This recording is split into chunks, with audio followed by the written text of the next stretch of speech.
Good evening. English soccer hooliganism broke out again in Dublin tonight, forcing the international between Ireland and England, billed as a friendly, to be abandoned.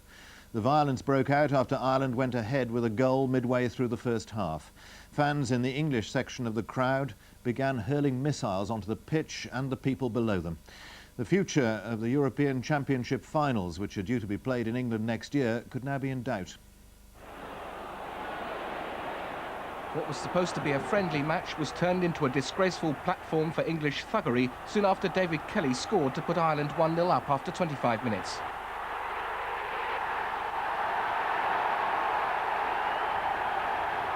As soon as the Irish cheers had subsided, chants of no surrender to the IRA could be heard coming from the English fans' enclosure, followed quickly by a hail of missiles onto the Republic supporters massed below them.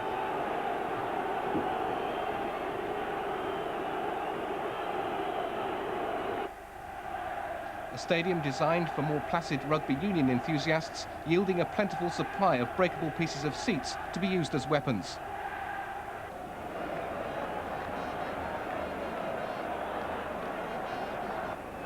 The Irish police had been warned by their English counterparts of the likely presence of up to 40 known troublemakers. In the event, there appeared to have been many times more, and the Gardaí, unused to such behaviour, seemed slow to react.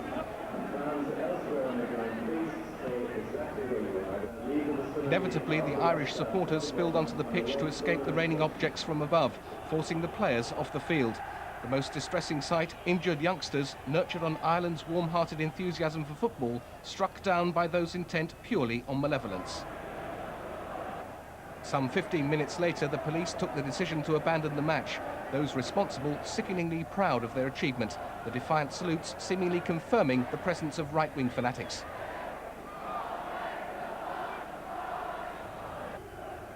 For Ireland's manager Jack Charlton, hero of England's 1966 World Cup victory, it was all too much to bear.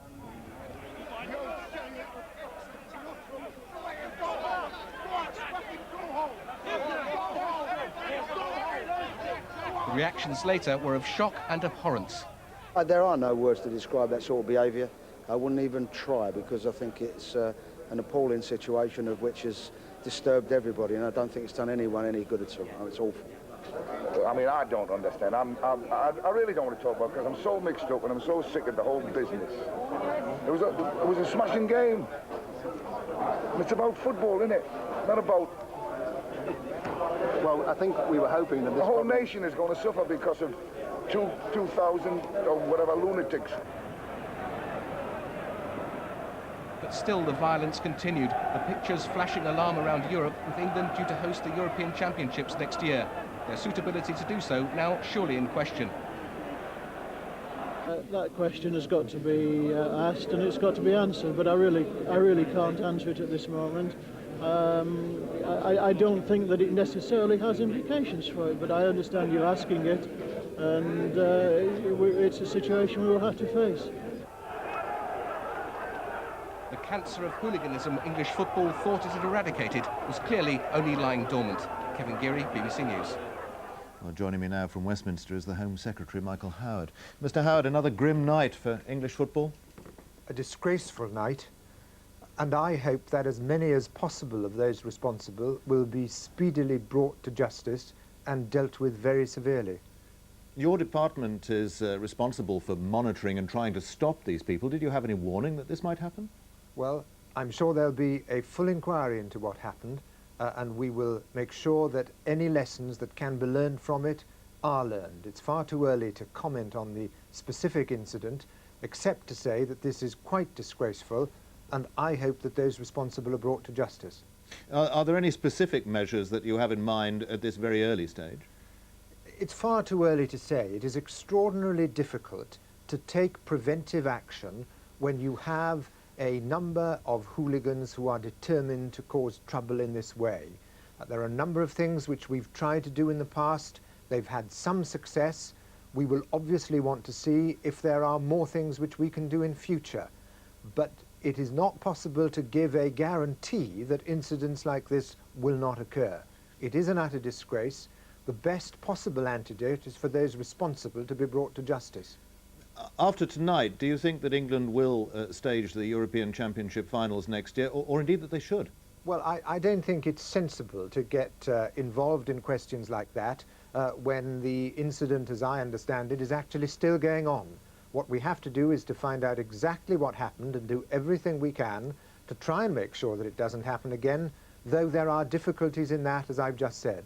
The Irish sports minister said tonight, how can people from Ireland and from other countries go to England and expect to be safe watching matches in the presence of people like those who are here tonight?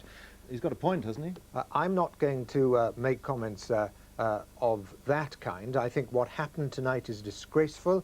That is quite clear. There is no doubt about that. And those people responsible should be brought to justice. But other comments, I don't think this is the time for. Home Secretary, thank you very much. Thank you. And we'll be with pickaxe handles, whips and batons tried to stop the buses getting through. The residents of Reykjavik were looking for a fight, and this hapless tradesman drove right into it. It was a dress rehearsal for their attempts to turn back the busloads of black children from the township of Kailicha. Their peace signs were in vain. We are sick of this, man! We just want what we are sick of this, man!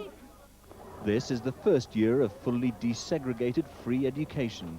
Busing students isn't official policy, but with the massive demand for tuition, the local education committee decided to use the empty school in this white suburb. In Kailicha, the schools are blocked, big numbers of students, so this one is empty.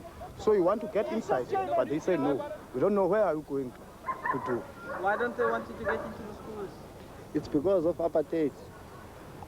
I think it's apartheid. Well, they said they don't want black men here. Though transferring the pupils without warning could be deemed provocative, the black children are not taking white places. This confrontation is all about race. In the commotion, one youth was stabbed to death, though the police now say they've no evidence that points to any of the local residents. Last night, the demonstrators tried to get into the school compound. They talk of community values, but it's the old language of apartheid that's to the fore. Leave us alone. We don't interfere into black people's businesses. After last year's elections, the Afrikaner anthem was retained as a gesture of reconciliation. But last night it was sung for quite the opposite purpose. George Alagaya, BBC News, South Africa. The United